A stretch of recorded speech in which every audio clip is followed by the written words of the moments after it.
สวัสดีครับวันนี้คงไม่พร้อมออกกล้องนะครับก็คงพูดแต่เสียงพอนะก็จะมาอธิบายเกี่ยวกับเรื่องราวของสัญญาณสัญญาณเนาะกับ EA ตัวใหม่นะครับที่รองรับกับสัญญาณสัญญาณที่เราได้มาอาจจะเป็นสัญญาณสัญญาณจากต่างประเทศนะครับหรืออาจจะเป็นคนไทยด้วยกันนะครับที่ส่งสัญญาณสัญญาณเช่นวันนี้มีคู่ไหนเทรดบ้างเซลล์บายคู่ไหน TP เท่าไหร่ SL เท่าไหร่อะไรทำนองนี้นะครับแต่ผมเองก็มีสัญญาณจากต่างประเทศมานะครับก็คงจะรวบรวมไว้ให้นะครับสำหรับคนที่อยู่ในกลุ่มนะครับ Trading for Change เนาะอันนี้ก็แอดไลน์ผมมาได้นะครับที่ไลน์ผมนะครับอาจจะทักอินบ็อกผมมาก่อนนะครับในเฟซเดี๋ยวผมก็ให้ไลน์แล้วก็จะดึงเข้ากลุ่มนะครับกลุ่มนี้ก็จะมีการบอกสัญญาณสัญญาณนะครับบอกรายวันนะครับบอกทุกวันหนึ่งก็ประมาณห้าคู่10 คู่ก็มีนะครับบางทีนะครับก็จะเป็นสัญญาณบอกจะเป็นลักษณะของสัญญาณที่จะบอกเนี้ยครับเช่น buy นะครับคู่ไหนที่ราคาเท่าไหร่ SL วางไว้ที่เท่าไหร่นะครับอันนี้ก็จะดีมากก็คือกันทุนไว้ด้วยว่าถ้ากราฟมันลากผิดทางเราก็ยังปกป้องทุนไว้นะครับ TP นะครับสำคัญตรงนี้ครับมีเลเวล3เลเวลคือ TP 1 TP 2 TP 3นะครับก็แม่นนะครับก็ถือว่ามีความแม่นยำสูงโดยนะครับมีอยู่เจ้าหนึ่งนะครับที่ผมไปซื้อแพ็กเกจมานะครับเดี๋ยววันจันทร์ก็คงได้ลุยเลยนะครับสำหรับพระเจ้านี้นะครับในส่วนของตัวผลงานนะครับในวีคที่ผ่านมาเริ่มตั้งแต่วันจันทร์ที่22 เดือน 4 ปี 2019นะครับก็ปิดทำกำไรนะครับสังเกตว่าจะมีเครื่องหมายถูกคือวินเลทสูงมากนะครับทีนี้ TP ต้องมาดูด้วยว่า TP มันถึง TP level ไหนนะครับเขาจะเขียนไว้ว่า TP level ไหนนะครับ TP level 2 TP level 1 TP level 3เงี้ยแล้วก็ได้มากี่ปิ๊บคำว่าปิ๊บของเขาคือ4ทศนิยมเนาะแต่ถ้าเป็นบ้านเราจะเรียกว่าจุดก็คือเราจะเรียกเป็น5ทศนิยมก็100ปิ๊บเท่ากับ1,000 จุดนะครับถ้า50ปิ๊บก็คือ500จุดนะครับก็ถือว่าเยอะพอสมควรนะ TP 1เนี้ยได้20ปิ๊บก็คือได้200จุดนะครับก็ถือว่าเยอะแล้วนะครับแต่ที่สำคัญก็คือออเดอร์เยอะมากนะครับเช่นวันจันทร์นะครับมา5คู่วันอังคารนี้ครับนับดูครับมากี่คู่ผิดทางบ้างไหมมีโดน SL ก็ตามนี้นะครับวันพุธเป็นไงบ้างนะครับสัญญาณก็จะมีตามนี้วันพฤหัสสัญญาณตามนี้เนี่ยถูกทุกคู่เลยนะครับแล้วก็วันศุกร์ที่ผ่านมาก็รวมแล้ว total ได้อยู่ที่ 4,270 ปิ๊บหรือว่า 42,700 จุดนะครับถือว่าเยอะมากนะครับเพราะฉะนั้น1สัปดาห์ถ้าเทรดด้วยหลอตไซส์เราก็คงไม่ต้องหลอตเยอะมากหรอกครับก็สัก 0.03 เนี่ยต่อไม้นะก็ได้กันที่40,000 กว่าจุดนะครับก็ลองไปคูณกันดูนะครับว่าได้กี่เหรียญเนาะก็ยังไงช่วยสนับสนุนนะครับโดยการคลิกลิงก์เปิดบัญชีใต้ IB นะครับก็จะได้ EA ที่วันนี้ผมจะมารีวิว EA ด้วยนะครับมารีวิวเป็น EA เพื่อให้ใช้งานได้ทันท่วงทีในส่วนของการวางออเดอร์การปิดทำกำไรนะครับเดี๋ยวผมจะมาไล่เรียงว่าคุณสมบัติ EA เป็นยังไงนะครับโอเคนะครับนี่ทักทายเพื่อนๆนะครับคุณสัตยานะครับบอกออกมาเป็น EA ก็ดีนะครับจะได้ปิดได้ทันสิกแนลนะครับEA เทรดตามสัญญาที่ให้เห็นเลยหรือครับนะครับจริงๆนะครับมันเป็นตัวช่วยนะครับผมจะยกตัวอย่างนะครับสมมุติว่าผมเริ่มที่ในกลุ่มเนาะผมก็จะบอกว่าโอเค ผมยกตัวอย่าง Signal นี้นะครับเทรดคู่ไหนเนาะสัญญาณเซลล์หรือบายที่ราคานี้นะครับ TP 1 2 3เป็นเท่านี้ SL เป็นเท่านี้ก็เริ่มกันเลยนะครับยกตัวอย่างที่ผ่านมาผมเข้าออเดอร์นะครับอันนี้เป็นบัญชีจริงผมเข้าออเดอร์ในตอนที่สัญญาณมาผมก็เข้าเลยผมเข้าเซลล์ผมก็วาง SL แล้วก็วาง TP ตามที่เขาบอกนะครับโอเคทีนี้จะมาไล่เรียงว่าการทำงานของ EA เป็นยังไงนะครับก็ใช้ backtest นะครับ backtest เป็นการเดินกราฟย้อนหลังในอดีตที่ผ่านมาผมก็จะจำลองให้ดูว่าในวันนี้วันที่25 เดือน 4เนี่ยในเวลา 9 นาฬิกาของเซิร์ฟเวอร์ของโบรกเกอร์นะครับผมได้เข้าออเดอร์เซลล์ไว้นะครับแล้วก็วาง TP 1 TP 2 TP 3ตามเหมือนกันกับตามนี้เลยนะครับและวาง SL ด้วยโอเคผมก็ทดสอบกราฟย้อนหลังให้ดูก็เริ่มกันที่กด play นะครับทีนี้ผมก็จะเห็นว่า EA นะครับจะมีปุ่มหนึ่งชื่อว่า waiting นะครับคือยังไม่มีปุ่ม buy หรือปุ่ม sell โชว์ขึ้นหน้าจอเพราะว่าเรายังไม่ได้ป้อนค่าอะไรเลยนะครับผมก็จะเริ่มป้อนค่าจากที่ผมได้สัญญาณมานะครับก็อาศัยว่า copy ค่านะครับหรือจะพิมพ์เอาก็ได้นี่ TP 1เนาะถูกไหมครับแล้วก็ SL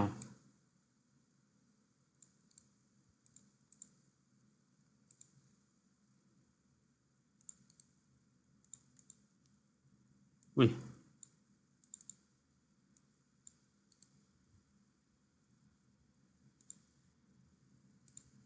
copy มาเกินนะครับ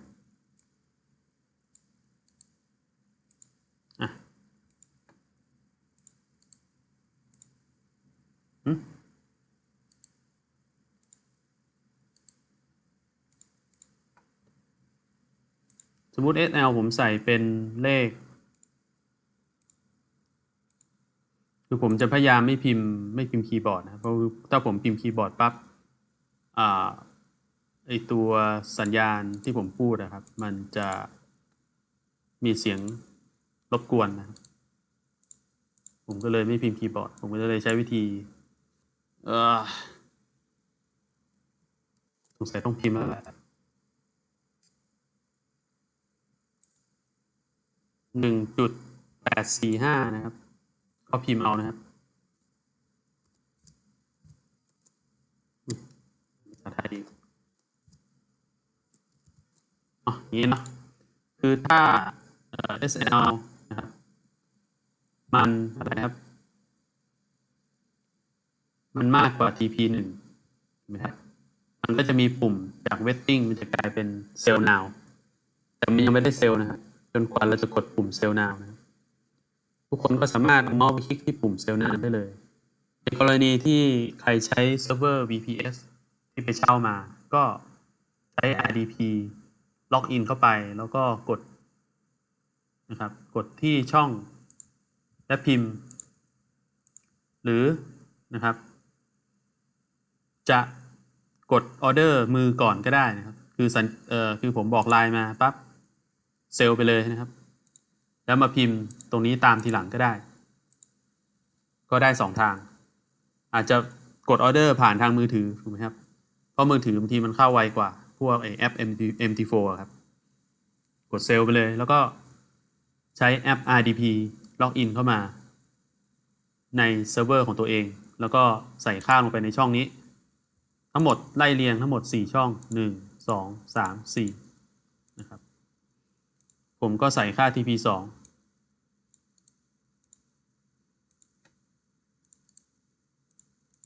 ตามนี้แล้วก็ TP 3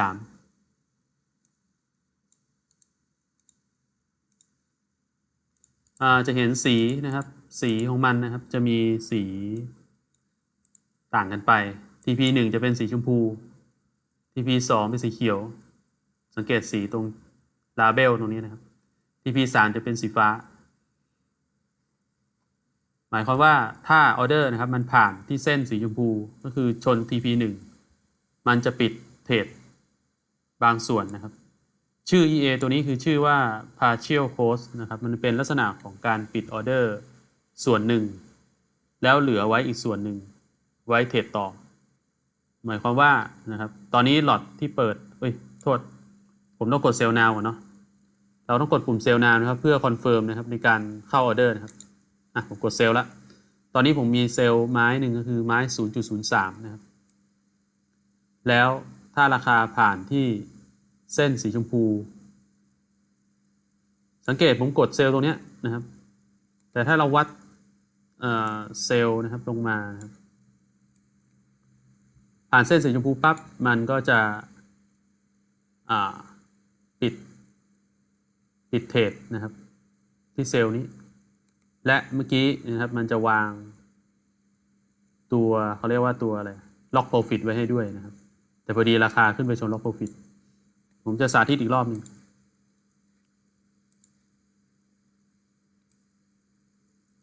โอเคย้อนมาถึงตรงนี้นะครับ9 นาฬิกาตรงนี้เป็นจุดเดียวกันที่ผมเข้าออเดอร์เนาะตรงนี้โอเคเวลามาบอกให้เซลล์นะครับกดเซลล์แต่ให้พิมพ์ก่อนนะครับว่า SL เรา 1.845 1.835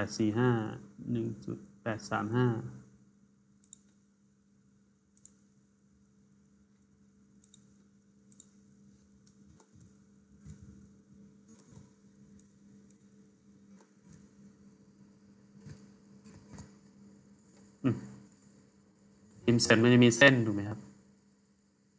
ผมกดเซลล์ now ปึ๊บโอเค PP 2แล้วก็ PP 3828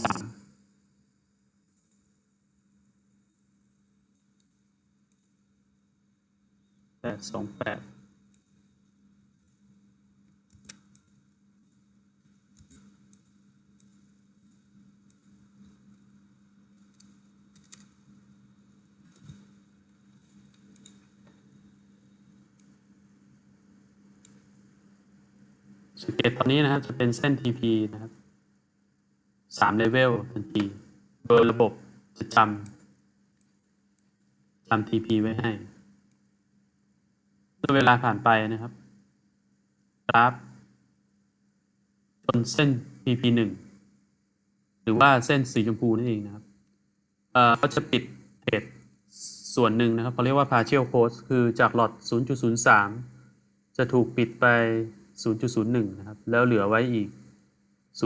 0.02 แล้ว SL นะครับจะมาวางหน้าออเดอร์ที่เราป้อนไว้ก็คือวางไว้40จุดหน้าออเดอร์นะครับ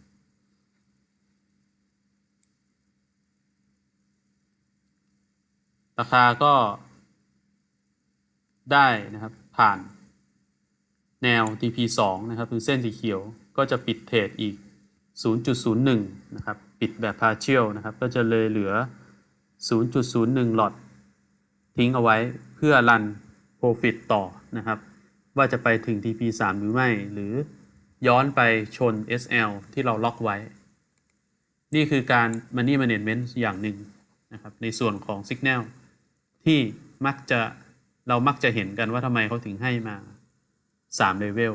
เพราะเราต้อง Money Management ในลักษณะแบบนี้นะครับถึงจะดีที่สุดนะครับโอเคแต่พอดีว่าอันนี้คือเมื่อวานนะครับวันศุกร์ตลาดเดี๋ยวรอวันจันทร์นะครับก็กราฟก็จะขึ้นแท่งใหม่อันนี้คือการทดสอบย้อนหลังนะครับก็เลยทำให้เห็นว่ามันปิดเทรดนะครับในการแบ่งในส่วนของ partial close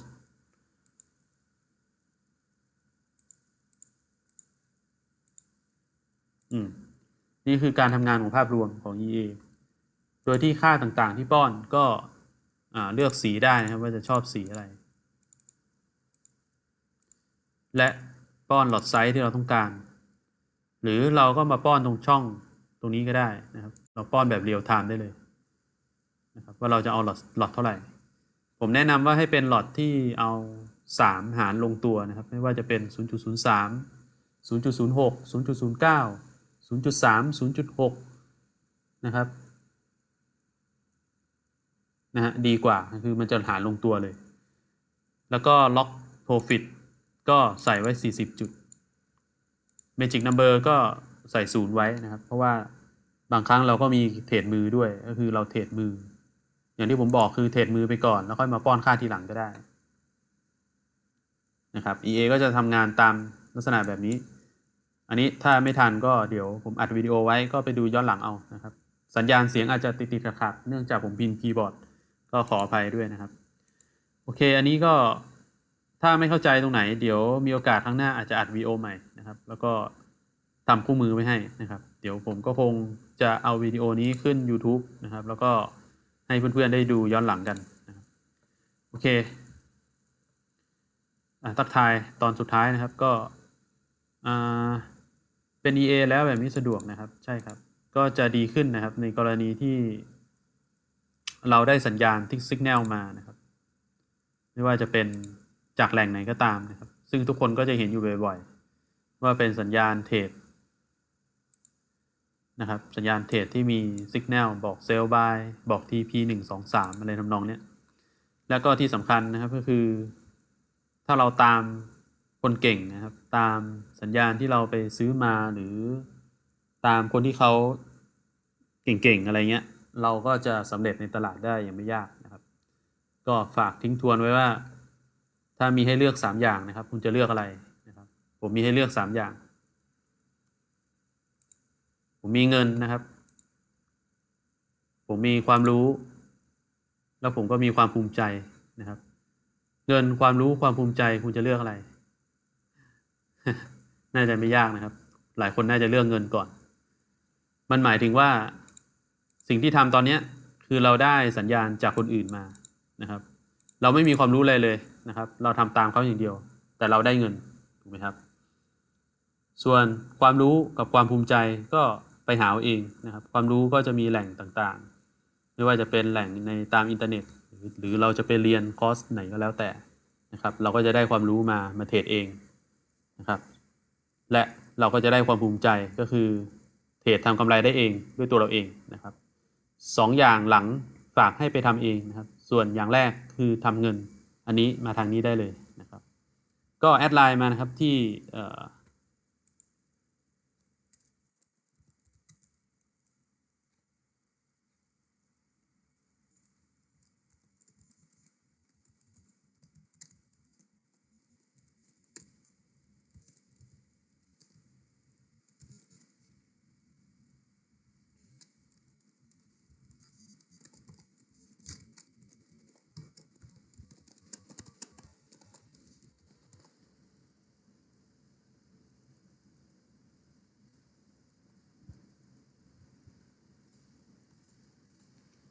โอเคก็คงจบ